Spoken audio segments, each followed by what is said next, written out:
Gloria a Dios. Uy, qué frío os noto hoy. Gloria a Dios. Dios es bueno. Y su misericordia es eterna. Su amor es eterno. Todo lo relacionado, sabéis que todo lo relacionado con Dios es eterno. Porque Dios es eterno. Su amor, su misericordia, su cuidado y su protección sobre nosotros. Bien, pues bienvenidos a todos un día más. Bienvenidos a la casa del Señor. Es un privilegio poder estar los hermanos otra vez juntos, ¿verdad? Y supongo que en armonía. ¿Estamos en armonía? ¿Sentimos lo mismo? ¿Pensamos igual? ¿De verdad? Qué bueno. Bien, pues un saludo a todos, también a aquellos que nos siguen a través de las redes sociales. Les mando un saludo y vamos a comenzar hoy con la meditación de la palabra de Dios. Quiero seguir tratando el tema de semanas anteriores, que considero que es importante porque va relacionado con nuestra función, con nuestra misión, con nuestra visión de la Iglesia hoy en día, ¿no? Cómo Dios quiere que su Iglesia ande y se mueva. Cómo quiere vernos a sus ojos, la actuación, cómo hacemos las cosas. Porque estamos en tiempos difíciles, en tiempos peligrosos, se acerca la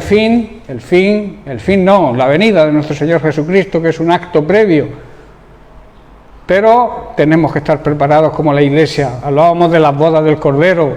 El Señor viene en su segunda venida a formalizar su matrimonio con su Iglesia, a las bodas del Cordero, y hacíamos la pregunta: ¿está la Iglesia preparada para recibir al novio en ese día tan precioso de las bodas? Es una pregunta que debe hacerse hoy la Iglesia, y es de importancia, no es broma. La Iglesia tiene que estar preparada para la venida del novio, de nuestro Señor y Salvador Jesucristo.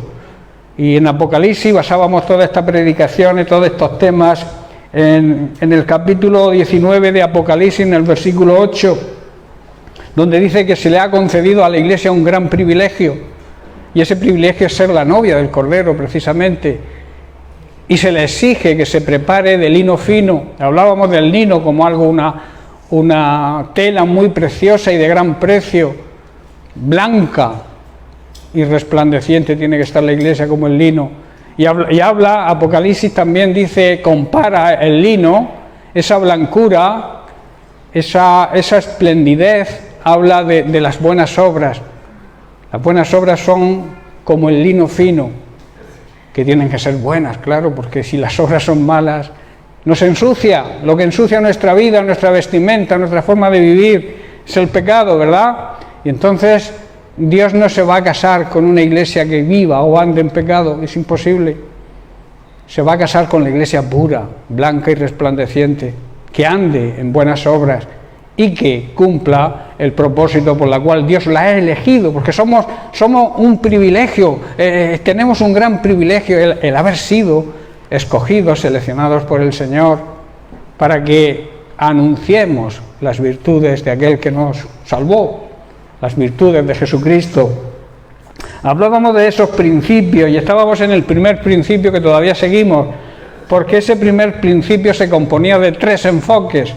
El primer enfoque es que Cristo es el fundamento, la piedra angular donde debe ser basada nuestra vida cristiana. Estuvimos estudiándolo profundamente. También vimos que nuestra raíz, donde debemos echar raíces, es en la palabra de Dios, pero en la palabra de Dios verdadera, aquella que predicó Jesucristo a sus discípulos, y sus discípulos fueron transmitiéndola a lo largo de los siglos hasta ahora. Pero el problema es que muchos llamados cristianos, supuestos cristianos, han tergiversado, han cambiado la palabra de Dios, la han adulterado. Y por eso hay tantas sectas y tantos falsos ministros que predican de Cristo pero no siguen a Cristo, y de la cual la Biblia nos advierte que tengamos ojo y cuidado. Y el último enfoque, que es en el que estamos, no hemos terminado todavía, es que debemos ser una iglesia guiada por el Espíritu Santo. Y estábamos tratando precisamente de las funciones que tiene el Espíritu Santo, que debemos saberlas porque estamos en la dispensación del Espíritu Santo. El Espíritu Santo mora dentro de nosotros como personas individualmente, pero también como iglesia en colectivo. Y tenemos que cuidar que el Espíritu Santo sea nuestra guía y seguirlo, seguir sus consejos si queremos ser sabios y que las cosas nos vayan bien. Hablábamos de esas funciones. La primera era que el Espíritu Santo testifica y revela siempre la verdad. Siempre da testimonio y revela sobre Cristo, que es la verdad. También que el Espíritu Santo nos prepara espiritualmente. Y en el punto que estamos es que cuando andamos en el Espíritu, producimos su fruto. Dicho de otra forma, el Espíritu Santo hará que produzcamos su fruto, si somos guiados por Él. Y eso estábamos precisamente estudiando el fruto del Espíritu Santo y todas sus características. Eso estaba en Gálatas. Quiero leer el versículo base de esta meditación hoy, que está en Gálatas capítulo 5, versículos 22 y 23, donde Pablo describe el fruto del Espíritu Santo y sus cualidades o características. Dice así: mas el fruto, que es uno, del Espíritu es amor. La base, el cimiento de toda una vida cristiana es el amor. Si no hay amor, ninguna otra cualidad del fruto se va a producir.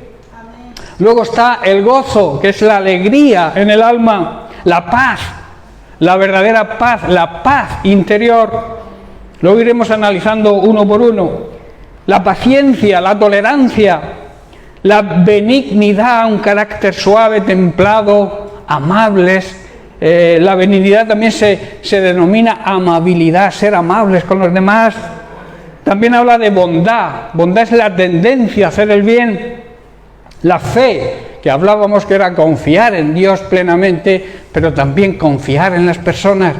Confiar en que las personas pueden cambiar, por muy difícil que creamos o pensemos que no pueden cambiar. Dios las puede cambiar. La palabra de Dios es viva, es eficaz y tiene poder para cambiar las vidas. Y eso es fruto de fe. Debemos creer en las personas, no arrojarlas al infierno, decir no, con esta persona ya no hay, esta se va al infierno porque no hay remedio para ella. Eso es una mentira de Satanás. Debemos perseverar. Cuanto más difícil sea la situación, más debemos perseverar para que el Señor obre, y el Señor obra siempre. Estuvimos analizando el amor. Estuvimos tratándolo profundamente como la base y el pilar del fruto. Y también estuvimos hablando del gozo, que es esa alegría en el alma que he dicho, y que no depende de las circunstancias, no depende de los problemas que estemos atravesando, no depende de si estamos viviendo una época de bonanza o una época de tristeza. Depende de nuestra relación con Dios, de nuestra relación de intimidad con el Señor. Cuando tú tienes una buena intimidad con el Señor, aún en medio de la prueba y de los problemas, tienes el gozo del Señor, porque tenemos el Espíritu Santo dentro de nosotros, y esa es una de las cualidades del fruto del Espíritu, el gozo. Decíamos también que todas las cualidades del fruto cooperan entre ellas, o sea, todas son necesarias, no puede faltar ninguna. Porque entonces se quedaría, cojo el fruto, no sería el fruto completo y apetecible para que los demás sean atraídos a ese fruto. Todas cooperan y trabajan juntas. Vamos a estudiar la siguiente cualidad del fruto, la paz, que es importante, ¿verdad? Qué importante es la paz hoy en día, en los tiempos tan difíciles que estamos atravesando. Parece ser que nadie tiene paz. Todo el mundo va, a 200 por hora en esta vida. Y no me refiero en un coche, me refiero en la forma de vivir. Que el estrés nos consume, las prisas, no hay tiempo, no tenemos tiempo para nada, y menos para el Señor. El trabajo nos agobia, no hay paz. Luego tenemos los problemas de las crisis, de los virus y todas estas pandemias que estamos atravesando. Esto nos hace que el mundo viva sin la paz, pero tú y yo tenemos el fruto del Espíritu Santo y tenemos que tener la paz. Y esa paz habla de tranquilidad, habla de sosiego, que es lo opuesto a la turbación y a la angustia. La falta de paz, ¿sabéis de dónde viene la esencia de la falta de paz en el ser humano? ¿De dónde viene? De la desobediencia a Dios. Cuando las personas viven en desobediencia a Dios no pueden tener paz. Es imposible. Quizá que tengas paz con tu vecino, esa paz, como veremos ahora, esa paz que nos ofrece este mundo, que no tiene nada que ver con la paz que viene de Dios. Esa paz que nos hace estar bien con Él. Esa paz que nos hace que podamos tener comunión e intimidad con Él. Hay personas llamados cristianos que se esconden de Dios porque no, su vida no es una vida ejemplar, no es una vida clara, es una vida que como se esconde, como hizo Adán y Eva cuando pecaron, se escondieron de la presencia de Dios. Pero de Dios nadie se puede esconder. Dios les dijo, ¿dónde vais? ¿Dónde estáis? No, oímos qué tal y tuvimos temor y nos escondimos. Pero de Dios nadie se puede esconder. ¿Qué le preguntó Dios a Adán? ¿Qué has hecho? Es que no sabía Dios qué había hecho. Pero tenía que pedirle a Adán que reconociera su pecado. Por eso Dios a veces nos pregunta, ¿qué has hecho? Él no sabe lo que has hecho.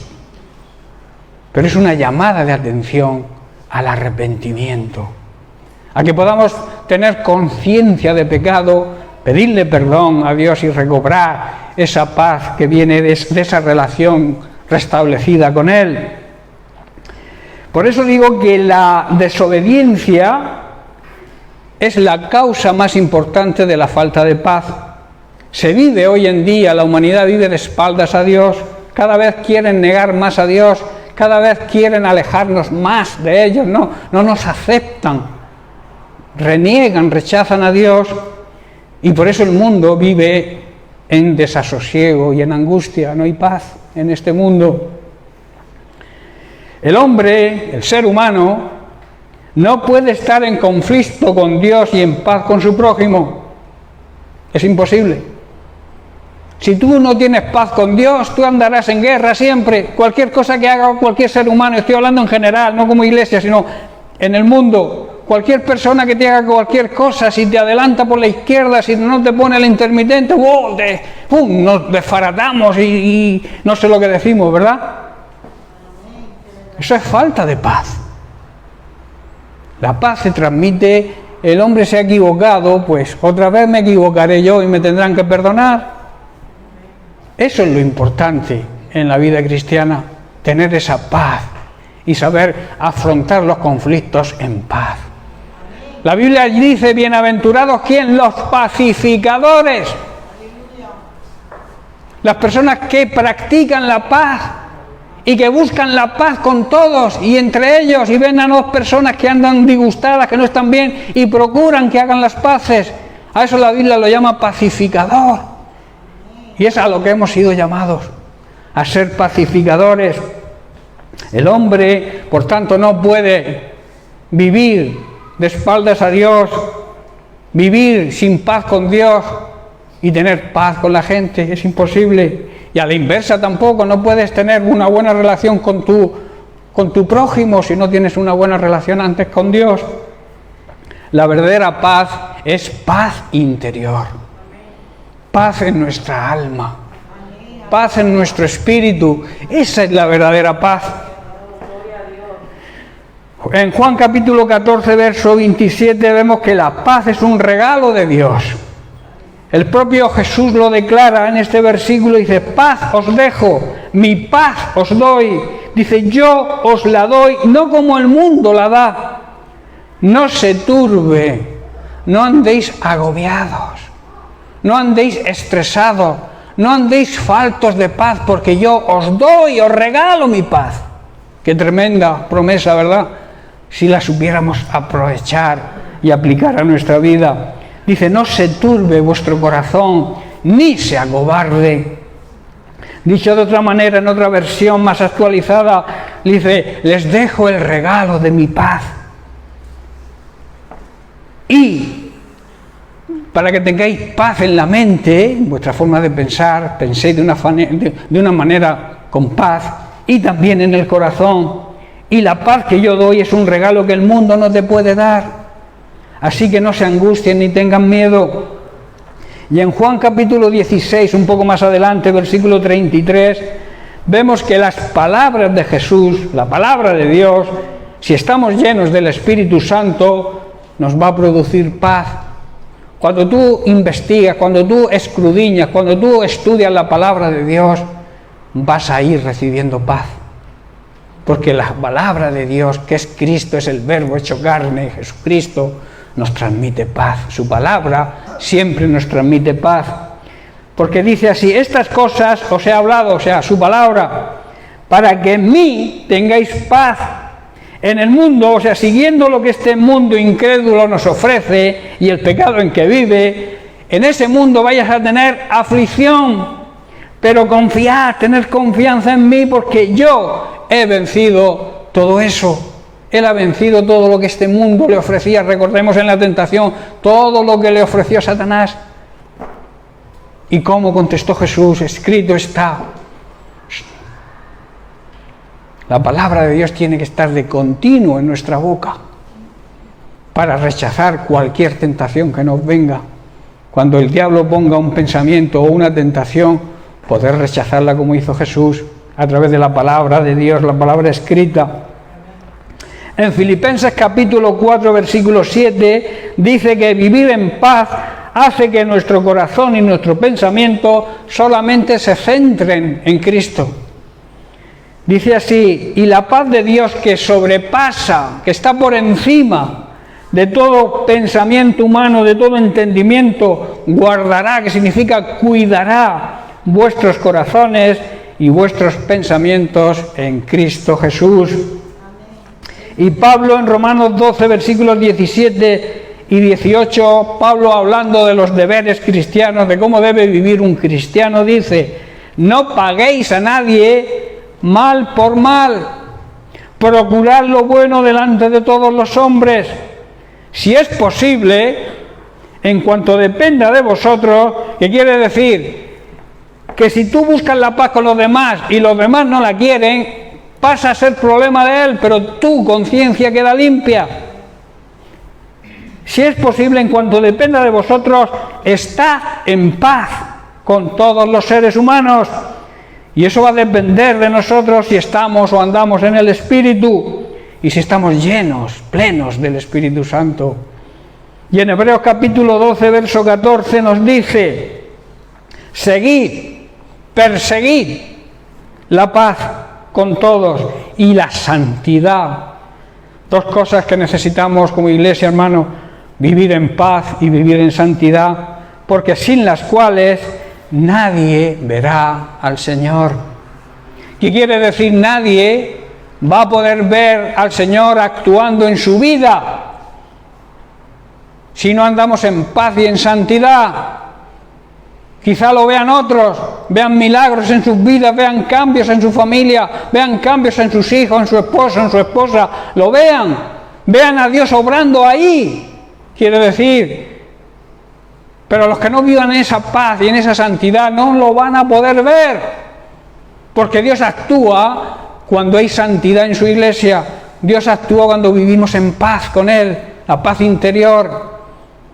Y luego tampoco, esta es la segunda enfoque de este versículo, tampoco podrán ver, podrán reconocer cuando venga Jesús en su segunda venida.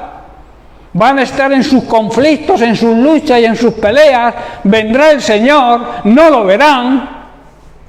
El Señor arrebatará a su novia, a su esposa, a su iglesia, pura, blanca y resplandeciente, y se irán con Él. Y los demás dirán: ¿qué ha pasado con fulanico, con menganico, que no lo veo hace tiempo? No lo podrán ver, porque para poder ver a Jesús también en su segunda venida, necesitamos vivir en paz y en santidad. No sé si entendéis la profundidad de este versículo. Es muy corto, pero tiene una profundidad enorme. Tú quieres ver a Dios obrando en tu vida, vive en paz con todos. Y sobre todo en paz con Dios, alejada del pecado o alejado del pecado.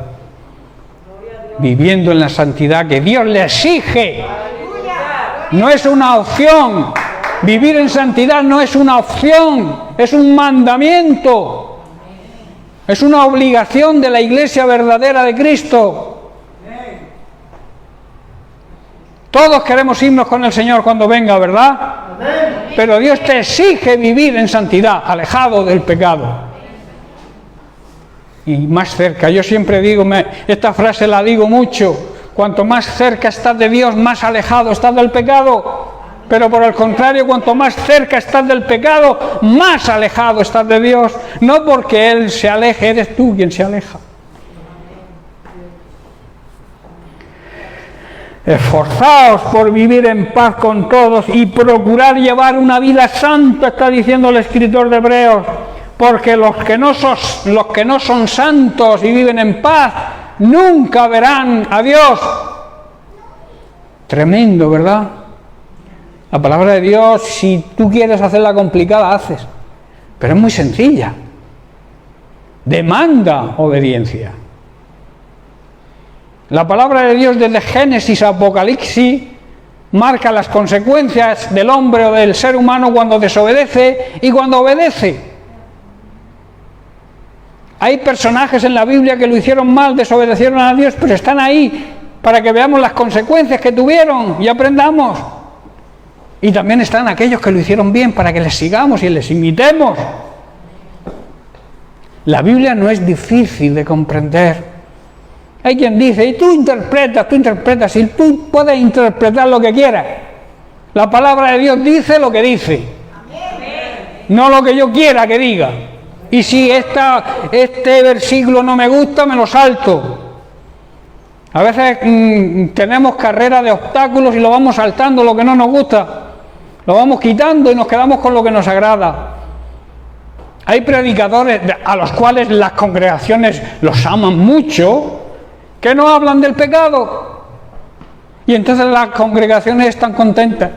Pero cuando hay un pastor que habla la verdad, que habla del pecado, que es una realidad en la iglesia de hoy en día, entonces no me gusta tanto. Y si pueden se van a otra congregación donde les predican de otra forma, que a ellos les agrada el oído. Yo siempre digo una frase que dijo John Hus momentos antes de ser quemado en la hoguera. Dijo, prefiero hacer daño, herir, matar con la verdad, que mandar al infierno con la mentira a las personas. La verdad, hace poco compartí con vosotros un pan de vida, que es la verdad, aunque duela. La verdad siempre tiene que ir por delante. La palabra de Dios es la verdad. Y cuando no la predicamos tal y como nos enseña nuestro Señor y Salvador Jesucristo, estamos adulterando la palabra de Dios.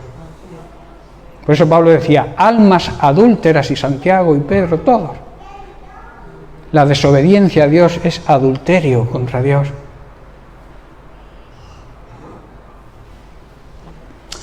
Por eso no verán al Señor actuando en su vida, ni tampoco podrán verlo todos aquellos que vivan en conflictos con los demás, en conflictos con Dios y que vivan en pecado. Nunca podrán ver al Señor de ninguna de las dos maneras, en su vida, hoy en día actuando y luego cuando regrese a por su iglesia. Siguiente característica del fruto, la paciencia. Esto también hace falta hoy en día, ¿eh? La paciencia. ¿Qué es la paciencia? La capacidad de soportar el sufrimiento y el mal. Hoy vamos a hablar del caso de Job. Y también saber esperar cuando algo se desea mucho. La paciencia es uno de los atributos de Dios. ¿Cuánta paciencia tiene Dios con nosotros? ¿Verdad? ¿Cuánta paciencia tiene el Señor con nosotros, con su iglesia? Que sigue dándonos oportunidades y oportunidades y oportunidades. Pero hay personas necias que no aprovechan ninguna oportunidad. se aferran a sus ideas, se aferran a su conducta, se aferran a lo que ven hacer en los demás y no imitan lo bueno, que es servir y seguir al Señor. Eso es lo más importante en un creyente, en un cristiano. El cristiano ha nacido para servir y para hacer el bien. Estos son los sacrificios que le agradan a Dios. El amor mutuo entre los hermanos y hacerles el bien. O sea, no solamente de boca, sino de palabra. La paciencia, por tanto, es la capacidad de soportar el sufrimiento y también saber esperar, tener la paciencia que el Señor tiene con nosotros. Para estudiar la paciencia tenemos que recurrir, como he dicho, sin dudar, a la vida de Job. En Job, capítulo 23, versículos del 10 al 12, habla Job. Recordemos que su fe y su paciencia fueron probados en gran manera. Todo el mundo habla, aunque incluso aquellos que no creen, los incrédulos, también hablan de la paciencia de Job, ¿verdad? Todo el mundo ha oído hablar de la paciencia de Job. Supo sufrir y supo esperar en el Señor, aún en medio del sufrimiento, que esa es la clave. Dice el versículo 10, mas Él, Dios, conoce mi camino, está hablando Job, me probará y saldré como el oro. Versículo 11, mis pies han seguido sus pisadas, guardé su camino y no me aparté. Del mandamiento de sus labios nunca me separé. Guardé las palabras de su boca más que mi propia comida. Tremendo la confesión de Job. Analicemos la situación de Job. ¿Cómo debería encontrarse después de perder la salud, de perder a su familia, de perder todas sus posesiones y que incluso sus amigos se volvieran en contra de él, acusándole? ¿Qué habrás hecho para que te venga esto? ¿Quién no ha dicho alguna vez o ha pensado alguna vez esto de algún hermano cuando ha caído en alguna enfermedad, en algún problema? ¿Quién no se ha hecho esta pregunta? La pregunta que le hicieron los amigos a Job. ¿Qué habrás hecho con lo bueno que eres? Y resulta que te ha venido todo esto. No serás tan bueno. O sea, perdió su familia, perdió sus posesiones, perdió su salud. Cayó enfermo. Pero enfermo, bien enfermo. Tenía que quitarse la pus de las llagas con una teja, Su propia mujer le dijo, reniega de tu Dios y muérete ya. Vaya una compañera idónea. Pero él nunca renegó de Dios. Y eso es digno de imitar hoy. Hoy, ante cualquier prueba, algunos llamados creyentes reniegan de Dios. Me duele una uña. Como Dios permite que me duela una uña. ¿Ocurre o no ocurre? Eso es una realidad hoy en día en muchos llamados creyentes que le han enseñado mal o no entienden el Evangelio. Porque el sufrimiento, la prueba nos produce limpieza espiritual. De la misma manera que el fuego purifica el oro. La prueba nos purifica, quita todo lo que nos sirve de nosotros.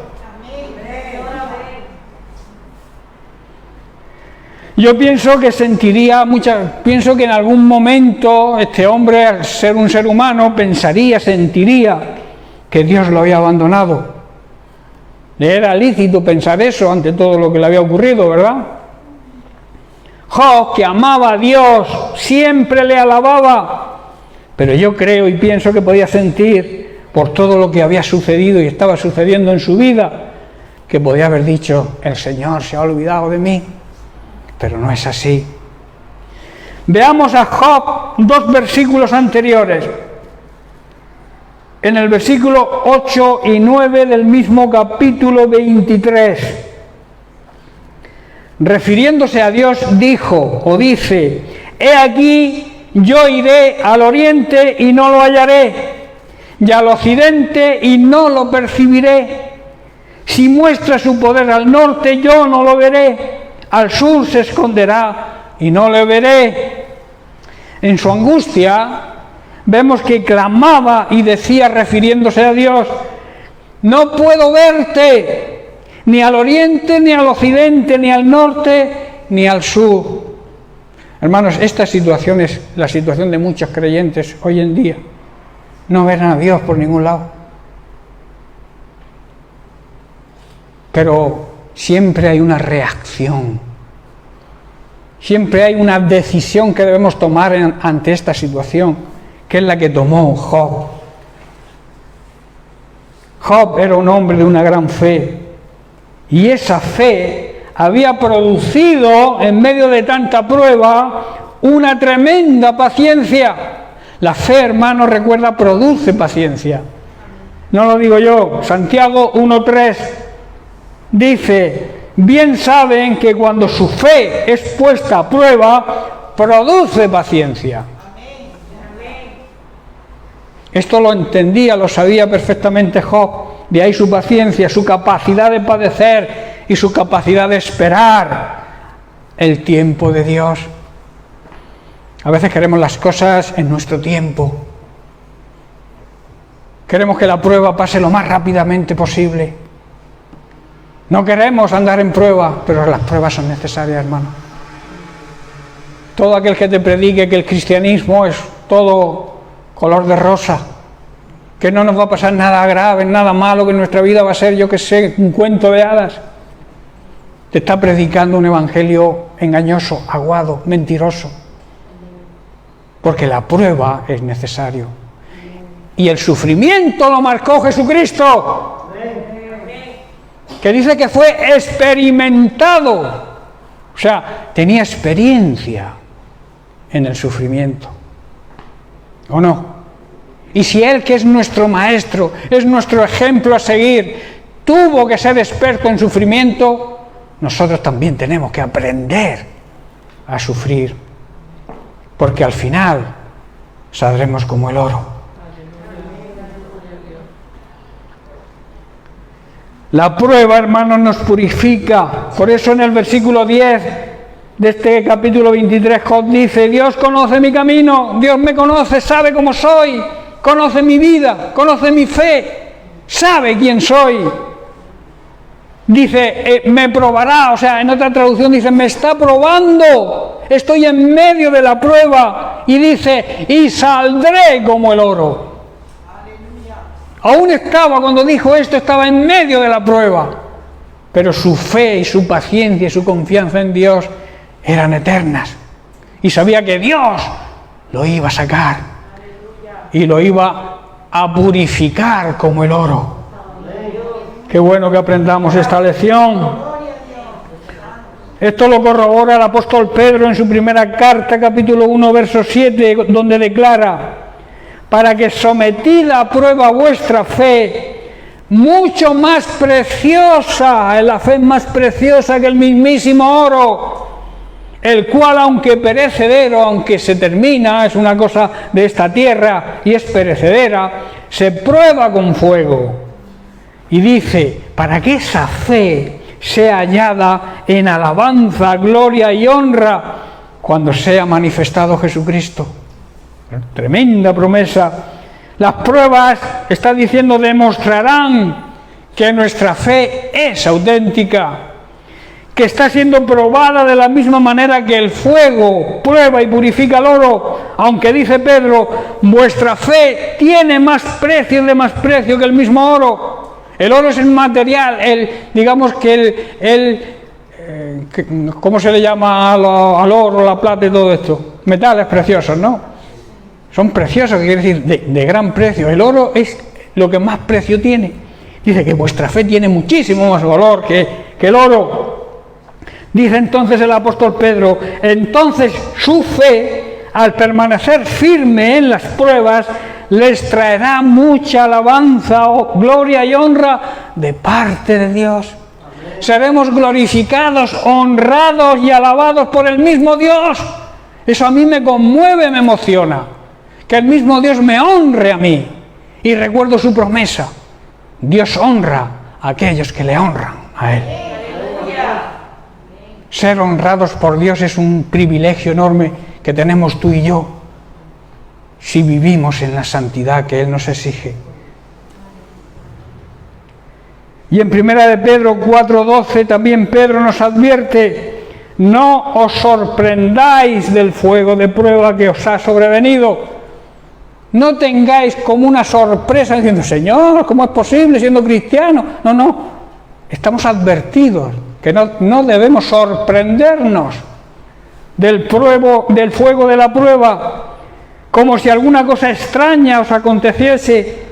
Las pruebas, hermanos, son necesarias. Y de la misma manera que el fuego purifica y limpia de toda impureza, el fuego de la prueba nos purifica a nosotros y nos limpia y nos prepara para las bodas del Cordero. Porque recuerda que en esa boda tienes que estar limpio, purificado y resplandeciente, porque ninguna novia se presenta a su boda despeinada, sucia, con el vestido roto y descalza. ¿Qué haría el novio cuando lo vea venir? El 18 tenemos boda. Supongo que la novia vendrá limpia, aseada, con un traje precioso. Supongo. Creo que sí, porque los conozco y sé que son buenos siervos del Señor y que llevan una vida como Dios manda, como se suele decir.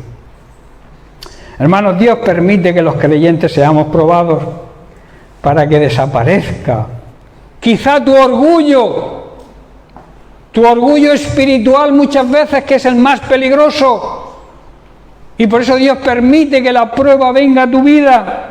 También de la autosuficiencia, de creerte mejor que nadie y que sabes más que nadie, de tu soberbia, también necesitas ser limpiado, y que aparezca la humildad, porque la humildad, hermanos, es la cualidad esencial de la vida de un creyente, de un cristiano verdadero,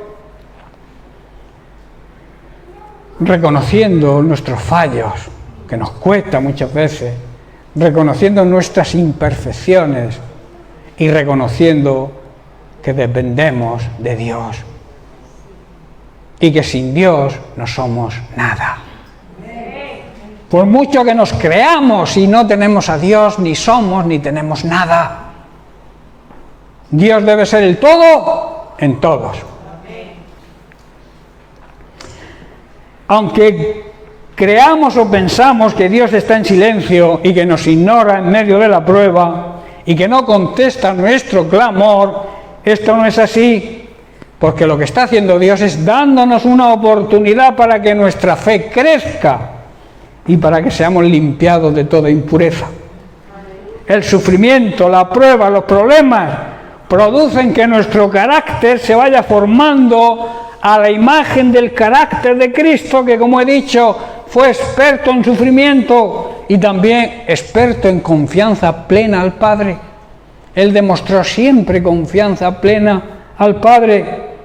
En Isaías capítulo 53, verso 3, vemos una profecía sobre Jesús escrita cerca de 800 años antes de su nacimiento. Dice: despreciado y desechado entre los seres humanos, varón de dolores, experimentado en quebranto, o sea, con experiencia, como he comentado antes, en el sufrimiento. Dice: y como que escondimos de él el rostro, fue menospreciado y no le estimamos. ¿Sabéis que los religiosos de la época creían que Jesús merecía el castigo que estaba o que sufrió? Ellos creían de verdad que Jesús merecía el castigo de la cruz. ¿Por qué? Porque una de las cosas de la ley que ellos practicaban al pie de la letra era que nadie podía llamarse hijo de Dios. Y Jesús, que era hijo de Dios, no podía negarlo, se llamaba hijo de Dios. Y por eso lo mataron. Por eso dice, fue menospreciado, o sea, no se valoró lo que era. Y no lo estimamos, o sea, no creyeron, ellos creyeron que merecía ese castigo. Debemos pedirle a Dios que nos dé la fortaleza, hermanos, y que necesitamos para afrontar toda prueba, porque necesitamos fortaleza. Ninguna prueba se supera si no estamos fuertes. Por eso es la necesidad de alimentarnos cada día de la palabra de Dios, que va a hacer que estemos fuertes en espíritu y podamos afrontar esa fortaleza que necesitamos. Y también pedirle sabiduría para no precipitarnos y tomar decisiones equivocadas en medio de las pruebas, y poder decir en medio de esas pruebas lo que el propio Job dijo, depositando toda su confianza en Dios. Capítulo 42, versículo 5, dice Job, de oídas te había oído, mas ahora mis ojos te ven. Job estaba diciendo, antes había oído hablar de ti, pero ahora estoy viendo la realidad de quién eres, porque te veo actuar en mi vida con mis propios ojos. Qué bueno, ¿verdad? Qué bueno que nosotros aprendamos de esta parte de la Biblia, a tener esa fe y esa confianza y esa paciencia, ese saber esperar el tiempo de Dios. A partir de ahí, cuando él confesó, hizo esa confesión, empezó a cambiar, a ser purificado por el fuego de la prueba. Después de pasar por ahí, por ese fuego de la prueba, pudo perdonar a sus amigos que le acusaban cada día. Y luego de orar por ellos, porque antes no podía orar por ellos, sentía como hay un orgullo espiritual, pero ¿por qué estos amigos que se consideran amigos míos me hablan de esta manera? Pero cuando pasó por la prueba fue restaurado, aprendió a perdonar, y cuando oró por sus amigos fue cuando realmente fue restaurado toda su vida. Recobró su salud, recobró sus propiedades, el doble de lo que tenía. Dios le dio otra mujer y otros hijos. Fue restaurado totalmente, pero tuvo que tener paciencia al tiempo del Señor y también tomar la decisión del perdón. El perdón es importante en nuestra vida cristiana. Sin el perdón no vamos a conseguir ni la paz, ni la bondad que necesitamos tener, esa benignidad que necesitamos tener. Hermanos, que podamos aprender de Job, de su fe y de su paciencia, esa perseverancia, ese ser constante, ese saber esperar, que le ayudó a superar la prueba. Y así podamos nosotros también ser purificados de todas nuestras impurezas. Hermanos, Dios es paciente, incluso para aquellos que merecen castigo. Dios tiene paciencia, amor y misericordia por aquellos que todavía no se han convertido, con los incrédulos, y cada vez les ofrece una oportunidad. Y ahí entra el papel de la Iglesia, para ofrecerles esa oportunidad, no solamente con nuestra predicación, sino también con nuestro ejemplo, con nuestra vida de santidad, dando el fruto del Espíritu Santo, con esa paciencia que hay que tener con las personas que te rechazan, esas personas que tú intentas hablarles y no quieren saber, y a veces perdemos la paciencia, ¿verdad? No debemos perder nunca ni la fe ni la paciencia, porque a lo mejor a la siguiente frase o a la siguiente oración por ellos caen rendidos a los pies de Cristo. La importancia de la paciencia que tengamos también en ese sentido, porque Jesús tiene paciencia. Por eso dice que retarda. No es que retarde porque Él quiera su venida, sino nos da tiempo, sigue dando oportunidades a la gente porque cuando Él venga y se lleve a su iglesia ya no habrá tiempo de reaccionar, y por eso igual retarda su venida, para que todos procedan al arrepentimiento. Lucas capítulo 21, verso 19, Jesús dice: con vuestra paciencia, vuestra constancia, vuestra perseverancia, vuestro mantenerse firmes ahí en vuestra fe, aún en medio de la prueba, ganaréis vuestra alma. Tremendo, ¿verdad? Mantenerse firme, y así podremos alcanzar la vida eterna. Hay otra consideración aquí a tener en cuenta, que se encuentra en Romanos capítulo 5, verso 3.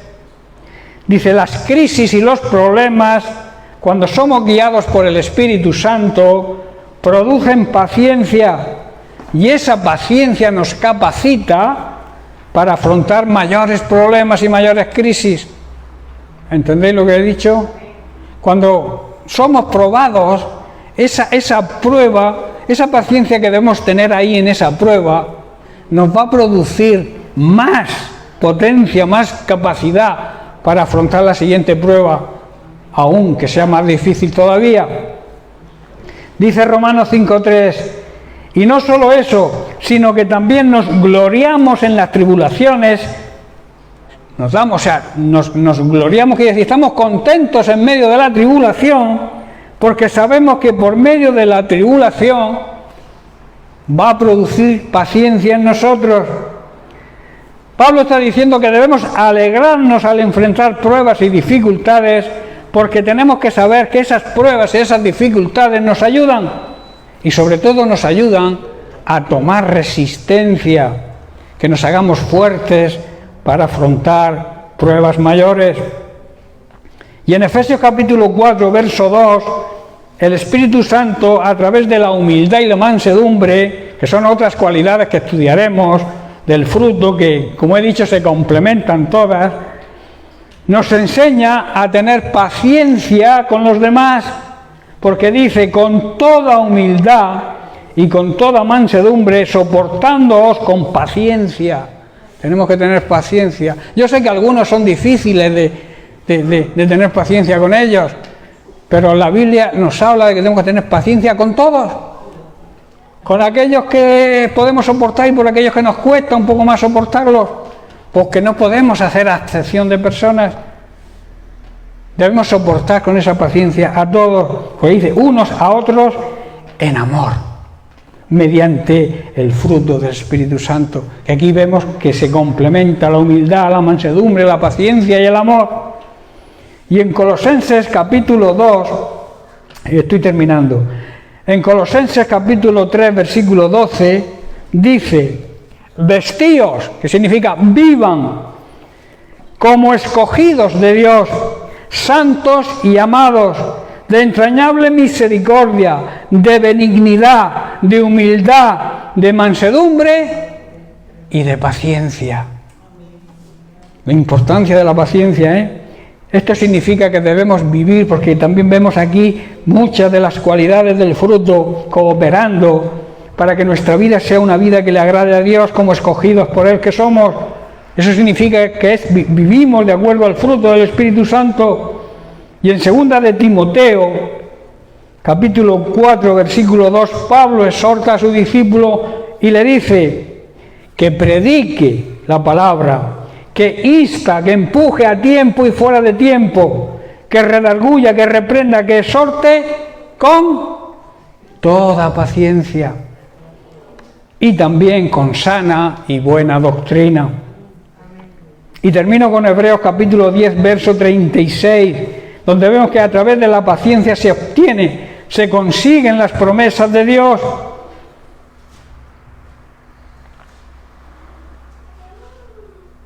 Porque es necesaria la paciencia para que, habiendo hecho la voluntad de Dios, o sea, viviendo de acuerdo a su palabra, obtengáis la promesa. Vemos un ejemplo en Hebreos 6:15, donde dice: y habiendo esperado con paciencia, alcanzó la promesa.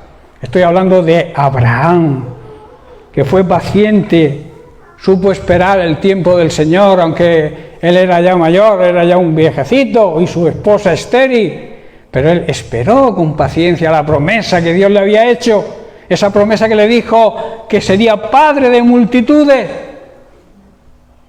y para ser padre se necesita un hijo, y él no tenía hijo, y era ya muy viejo, como he dicho, y su esposa estéril, pero él confió plenamente en Dios.